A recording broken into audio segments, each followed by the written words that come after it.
Welcome back, everyone. Today we're doing a deep dive into AI-driven material design, Oh, yeah. specifically looking at this model called MatterGen. Okay. And we've got like a whole stack of research articles and notes about it. And Cool. we're going to try to pull out like the coolest and most important stuff for you guys. Sounds good. So like imagine if you could just like design a material with the exact properties that you wanted. Like Right. say you wanted to build a spacecraft. Okay. You need some sort of like super strong, lightweight metal. Yeah. Or you want to make a super efficient solar cell. Uh-huh. That's kind of what MatterGen is all about. So how does it do that?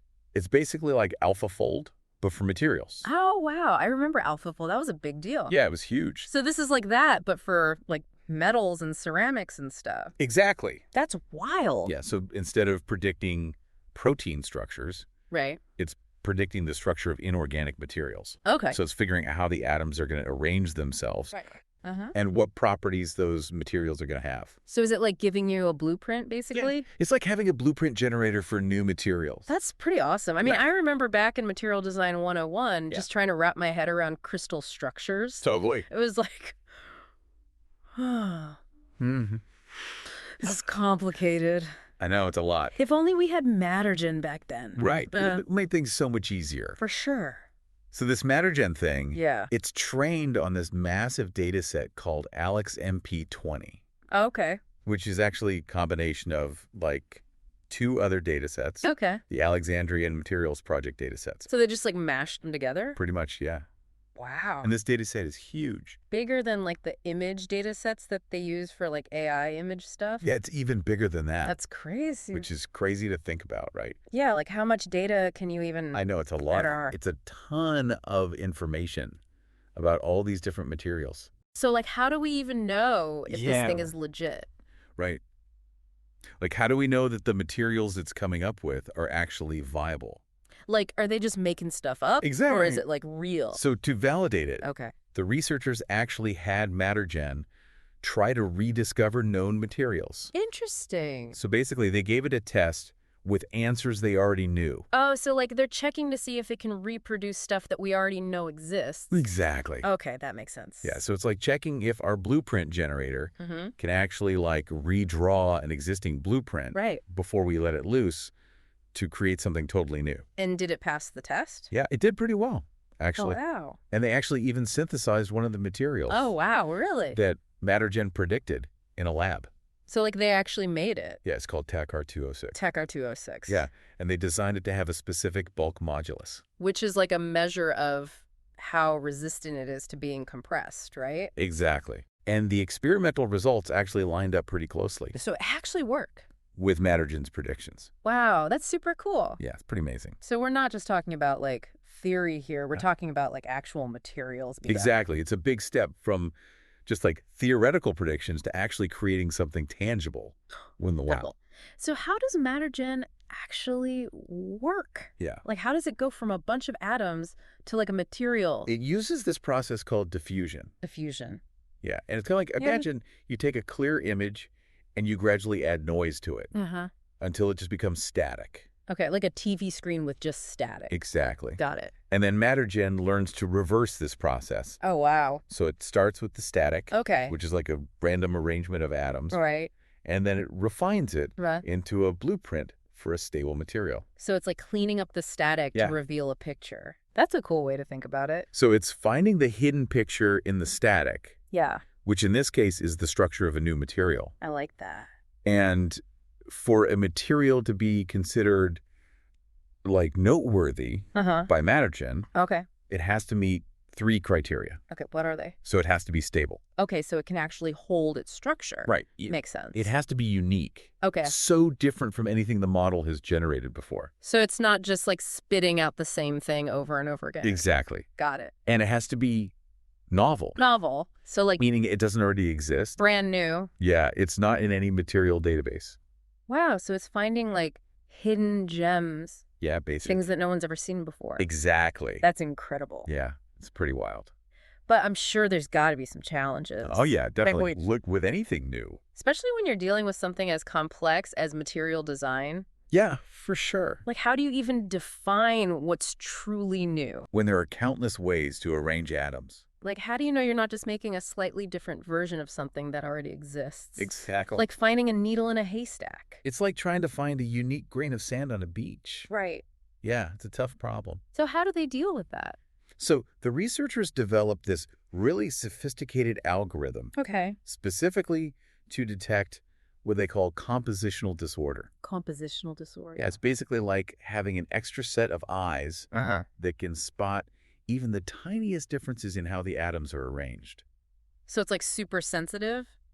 Yeah, it can tell if something is truly unique. Even if it's like a tiny little difference? Exactly. Wow, that's impressive. So it's not just about generating new structures. Right. It's about generating structures that are genuinely distinct Okay. and potentially groundbreaking. So it's not just about structure, though, right? Like, Right. back in Material Design 101, I remember learning about how the structure of a material dictates its properties. So it's fundamental. Yeah. So, like, that's where things get really interesting with MatterGen. Okay. It's not just about generating the structure. Uh-huh. It's about designing materials with specific properties in mind. So it's like giving the AI a shopping list Right. of desired qualities Yeah. and letting it find the best material to fit the bill. Exactly. Okay, so let's talk about that. Okay. How does it actually go beyond just designing the structure Uh-huh. to actually targeting those specific material properties? So, for example, Okay. researchers were looking for materials with high magnetic density Okay, for potential use in next-generation magnets. that makes sense. But finding a material that's highly magnetic isn't enough. Right. They also needed to consider practical aspects, Like what? like supply chain risk. Oh, okay. So like making sure that the elements used in the material are actually available Exactly. and not going to cause problems down the line. Yeah, like we don't want to design this amazing new magnet Right. and then realize that we can't actually make it because the materials are too rare or something. Exactly. Okay, that makes sense. So it's not just about finding a material that works in theory. Right. It's about finding one that can be realistically produced Uh-huh. and used in the real world. So how does MatterGen take that into account? So they basically conditioned MatterGen. Conditioned it. Yeah, they give it specific criteria to work with. Okay. In this case, it was high magnetic density Right. and low supply chain risk. And how do they measure supply chain risk? They use something called the Herfindahl-Hirschman Index. The Herfindahl-Hirschman Index. Yeah, it's kind of a mouthful, Okay. but it basically helps assess the concentration of the market Mm-hmm. for specific elements. So it tells you like how much control a few companies might have Exactly. over the supply of that element. And that can indicate potential vulnerabilities in the supply chain. So if the index is high, it means that the supply chain is more risky. Exactly. Like, that makes sense. So they basically gave MatterGen these constraints Right. and challenged it to find materials that met those constraints Yeah. while still exhibiting the desired properties. So they're like, we want a material that's highly magnetic, Yeah, but also easy to get a hold of. exactly. That's a tough challenge. It is. So did MatterGen deliver. Yeah. It actually found a bunch of promising candidates. Really? Yeah, that balanced high magnetic density with low supply chain risk. So it actually found materials that could work. Yep. And that's huge. Yeah. It shows that AI can design materials not just for like their intrinsic properties, but also for like practical stuff. Like whether we can actually make them and use them in the real world. Right. That's a game changer, It is. especially for things like sustainable technology, Yeah. where we have to think about not just how well something works, Uh-huh. but also the environmental impact Absolutely. and the economic impact. It's not just about performance anymore. It's Yeah. about the whole picture. Yeah. Like imagine being able to design solar panels Right. that are super efficient, Uh-huh. but also made from materials that are abundant and eco-friendly. Right. That's the kind of thing that MatterGen could help us achieve. This whole diffusion thing is really interesting. It is pretty wild. Like starting with randomness and then Yeah. ending up with something so ordered and meaningful. I know, it's kind of counterintuitive. Yeah. But it seems like it lets MatterGen explore all these possibilities Right. that we might never think of ourselves. Like, it's not limited by our human biases. Exactly. I can just go out there and explore the entire material space. So how does this compare to like traditional material discovery? Oh, it's a world of difference. I remember in Material Design 101, Yeah. it was all about trial and error. Right. Like, mix this and that together and see what happens. Yeah. A lot of guesswork. Yeah. But with AI, we can be much more targeted. We can say, hey, we want a material with these properties. Right. And the AI can guide us towards the best solution. It's like having a GPS for material design. That's a great way to put it. Instead of just wandering around aimlessly, Yeah. we can actually input our destination. Right, like the desired properties. Exactly. And the AI will tell us how to get there. That's awesome. It is. But are there any, like, limitations to this technology? Of course, there are always limitations. Like what? Well, one challenge is that while MatterGen can predict stable structures, it doesn't necessarily tell us how to make those materials in a lab. Right, so it's like having the blueprint. Yeah. But not knowing how to actually build the thing. Exactly. Okay, that makes sense. It highlights the importance of collaboration between the computational scientists who develop these tools and the experimentalists who can actually test them out in the lab. So it's a team effort. It is. What about accessibility? Is this something that only, like, super advanced researchers can use? That's a great question.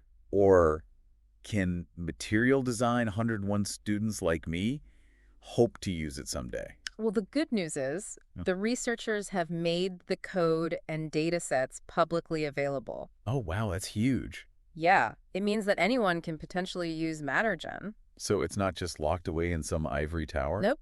It's out there for the world to use. That's awesome. It is. It could revolutionize education. Imagine being able to use MatterGen in a material design 101 class. Right. It would change everything. This whole deep dive has really opened my eyes. I'm glad to hear that. MatterGen isn't just a tool. It's like a whole new way of thinking about material design. It's a paradigm shift. Yeah, exactly. It's really exciting to see how AI is changing things. So what's next for MatterGen?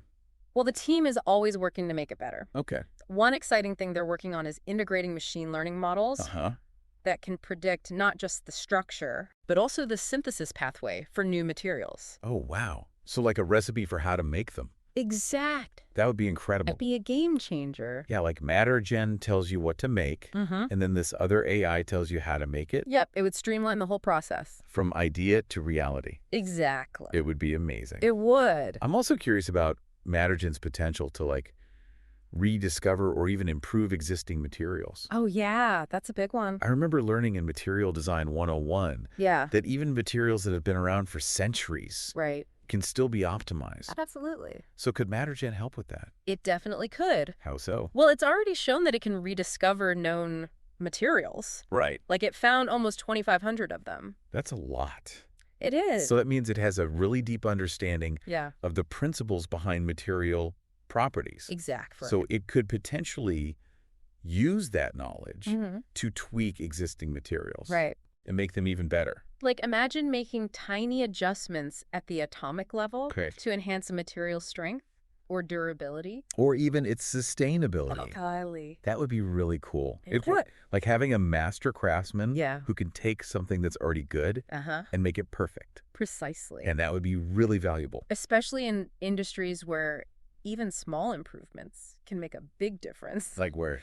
Like aerospace or electronics or energy production. So this has been a really awesome deep dive. It has been. Into AI-driven material design. Yeah, it's a fascinating field. And it's clear that MatterGen is like a total game changer. It is. It has the potential to revolutionize how we discover design and optimize material. Absolutely. For our listeners who are maybe just starting out in material design. Like Material Design 101 students? Yeah, like Material Design 101. Okay. What are some of the key takeaways?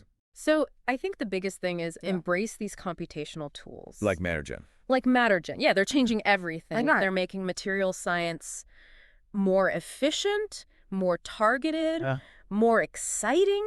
Okay. And don't be afraid to think outside the box. Yeah? AI is letting us explore all these crazy possibilities that we never even dreamed of before. Like it's opening up a whole new world of material. And remember, material design isn't just about science. Right. It's about solving real-world problems. It's about making a better future. Whether it's sustainable tech, healthcare, space exploration. Yeah. It all comes back to materials. It does. Thank you so much for sharing all this. My pleasure. It's really inspiring. It's an exciting time to be in material science. And to our listeners, thank you for joining us. Thanks for listening. On this deep dive. We hope you learned something. Into MatterGen, an AI-driven material design. It's a wild ride. Until next time. See? Good. Keep exploring, keep learning. Keep pushing the boundaries. And keep pushing the boundaries of what's possible.